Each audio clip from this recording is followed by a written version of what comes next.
Imagine que você acorda pela manhã, vai tomar seu cafezinho e vai assistir o seu programa favorito na TV. Mas de repente, o seu programa é interrompido por uma notícia que está passando em todo o nosso mundo. A notícia de que, em um país, as pessoas estão roubando e destruindo propriedades, onde o rei supremo desse país está sendo decapitado e que nesse confronto morreu mais de 200 mil pessoas. Bom, esse foi o cenário da Revolução Francesa. Se ficou curioso para saber, venha comigo nessa jornada. Eu me chamo Lucas Gabriel e seja bem-vindo ao Histórico do Mundo.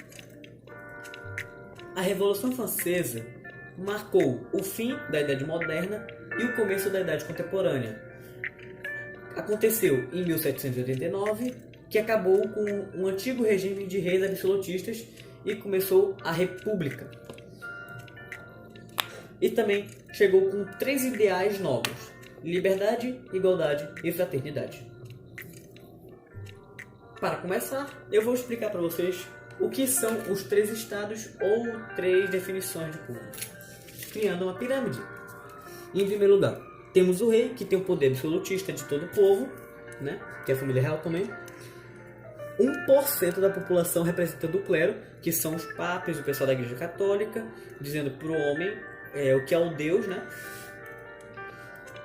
E no segundo estado, nós temos a nobreza, que é constituída por pessoas bastante ricas e nobres que vivem ao lado do rei, que representam 2% da população. Temos a alta burguesia, que são ricos, mas não são nobres. São ricos, mas não são nobres. A média burguesia, que estão lá na média. E os camponeses, que eles cuidam de fazendas e essas coisas. Entendeu? Que praticamente é o terceiro estado, né? E é o mais pobre que tem. E ele representa 97% da população. 97%. Tem uma coisa também, né, muito interessante. Os três primeiros, que é o rei, o clero e a nobreza, eles não pagam impostos. E os mais pobres pagam impostos. E, para ficar pior a situação, a França tinha acabado de perder a Guerra dos 7 Anos contra a Inglaterra, onde ela teve que dar muitos territórios e muitas coisas para a Inglaterra.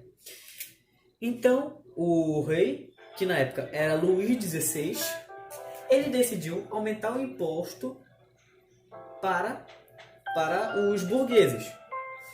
E os burgueses, eles tinham que pagar os 20% para o rei. E eles não pagavam impostos. A nobreza e o clero não pagavam impostos. Era apenas o terceiro estado. E aí que começa a complicar. E em 1789 aconteceu a Assembleia dos Estados Gerais, que reunia os 3 estados para debater assuntos, né? No caso, eles se reuniram e ficou basicamente assim: o voto é por cabeça, ou seja, no clero tinha 291 deputados representando o clero, a nobreza representando 270 deputados por cabeça, e o terceiro estado com 578 deputados representando por cabeça.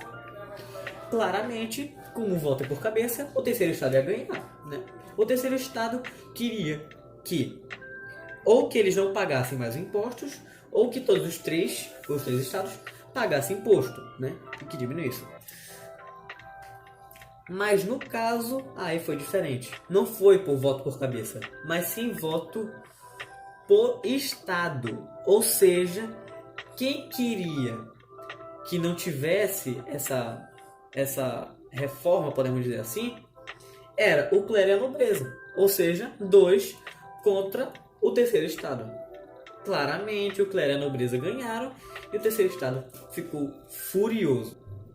O terceiro estado, ficando praticamente furioso com esse negócio, eles acordaram alguns dias depois, né? Pegaram seus ceifadores, pegaram seus equipamentos e foram para a Bastilha.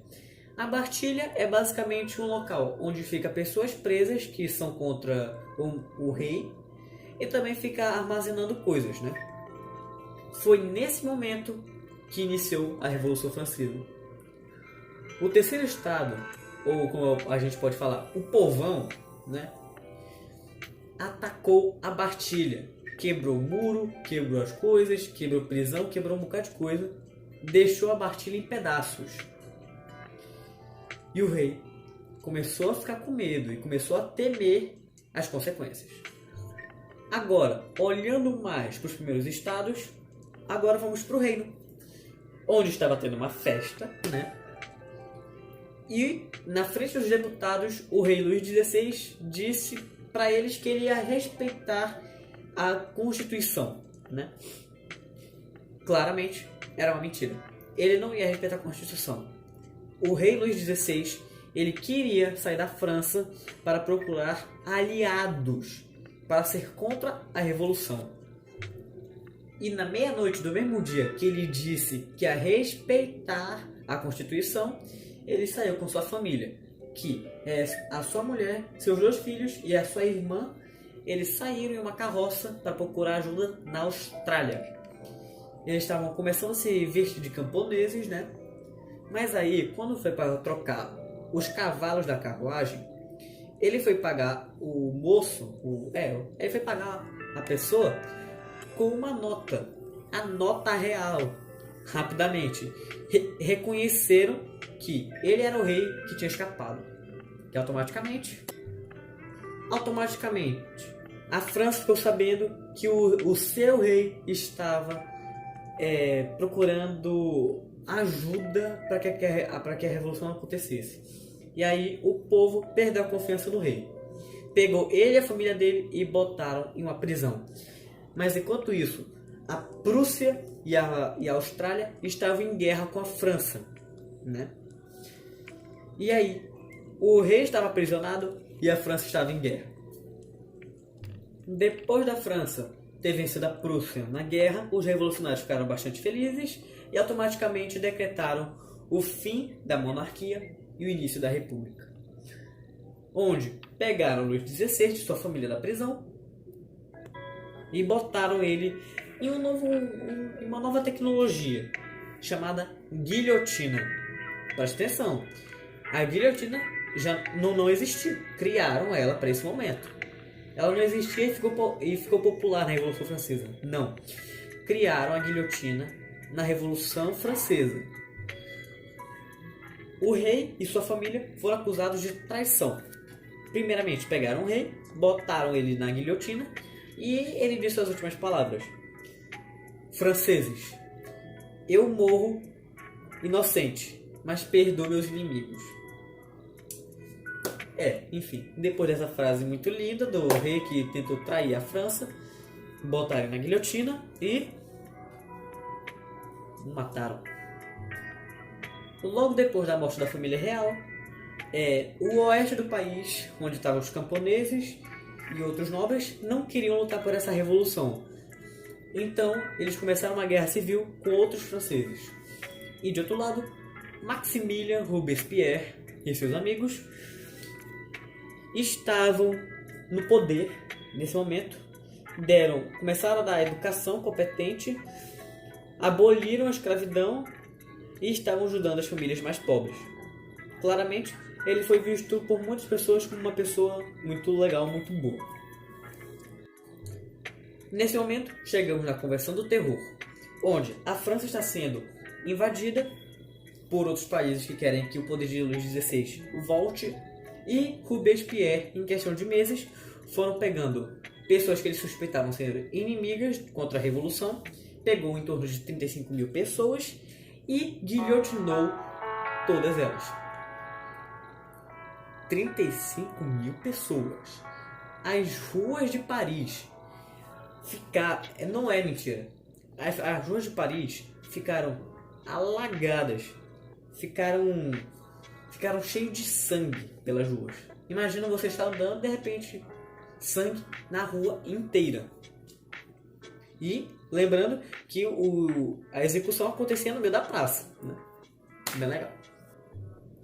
Os amigos de Robespierre começaram a ver que ele estava começando a ficar louco, né? Querendo matar um bocado de inimigos. Então os amigos dele praticamente fizeram uma emboscada e prenderam ele. Ele tomou um tiro no maxilar. Ele não morreu. Ficou um buraco aqui, né, na bochecha dele. E ele não morreu. Logo depois, ele foi para a praça onde estava a guilhotina ali esperando. Um povo desesperado não reconhece a misericórdia. E antes dele ser guilhotinado, até que falou: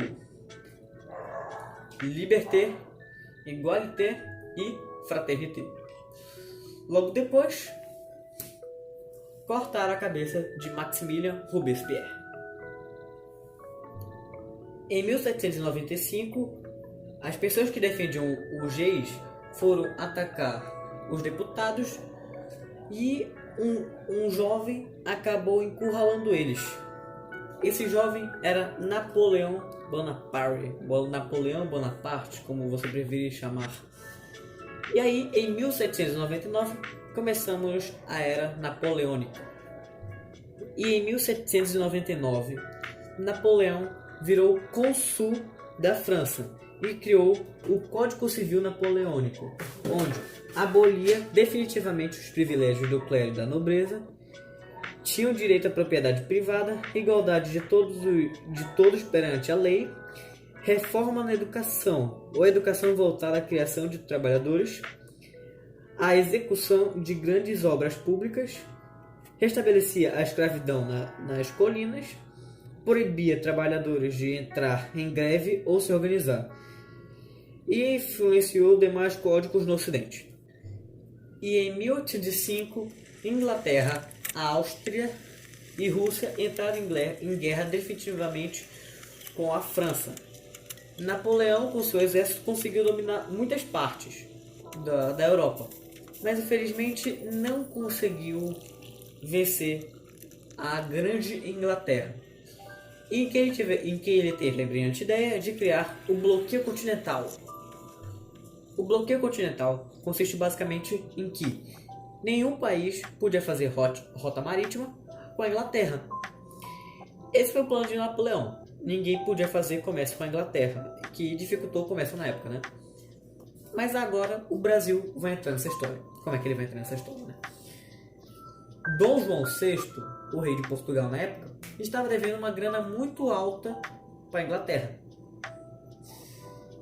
Mas era assim, se ele ficasse em Portugal, a Inglaterra ia pegar a colônia dele na época, que era o Brasil.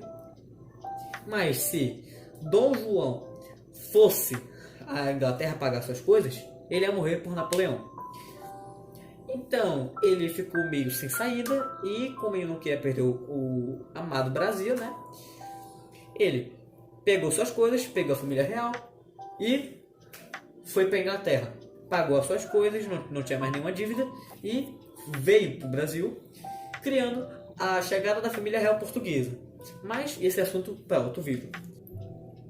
Não demorou para o bloqueio continental, não dá nem um pouco certo, porque a Inglaterra continuou fazendo comércio com a América e a Rússia começou a comercializar de cara assim com a Inglaterra. Napoleão ficou bem irritado e foi atacar a Rússia.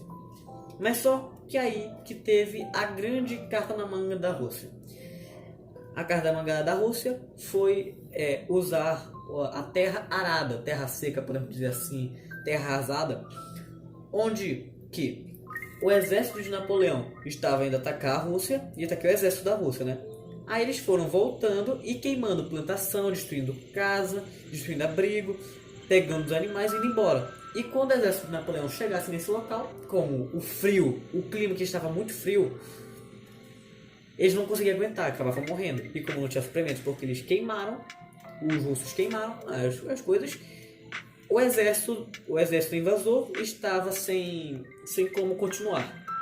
E detalhe, isso também foi coisa que aconteceu na Segunda Guerra Mundial, e por causa disso, Hitler perdeu a guerra. Mas agora isso também é assunto para outro vídeo. Depois desse inverno russo, em 6 de abril de 1814, a Prússia, o Império Austríaco e outros países foram invadir Paris, levando com eles Luís XVIII. que é o irmão do rei Luís XVI. E aí, logo que dominaram Paris, o rei Luís XVIII tomou o poder da França. Mas os camponeses e as outras pessoas não queriam que voltasse o mesmo esquema de antigamente, né? Então, o rei Luís XVIII agora era o rei, mas praticamente com as novas regras dos camponeses. No início de 1815, o impopular rei Luís XVIII acabou fugindo da França e Napoleão voltou a ser o chanceler, o presidente, podemos dizer assim, da França, mas por apenas 100 dias. A Inglaterra havia mandado 1 milhão de soldados para acabar com as tropas de Napoleão, que ocorreu na Batalha de Waterloo, em 1815. Com a derrota na batalha, Napoleão foi preso por seus inimigos e mandado para Santa Helena, uma minúscula ilha no meio do Oceano Atlântico, onde permaneceu até a morte em 1821. E esse foi o fim da Era Napoleônica. E antes de finalizarmos, em 1830 foi criado o quadro que a gente tanto conhece, a liberdade guiando o povo. E essa mulher que está aí é a liberdade, né? Ela não existiu, mas foi representada por uma mulher para ser a liberdade, a fraternidade e a igualdade. E esse foi mais um vídeo de história explicando para vocês o que foi a Revolução Francesa. Se você gostou, deixe seu like, se inscreva e compartilhe. Muito obrigado por assistir até aqui. Falou!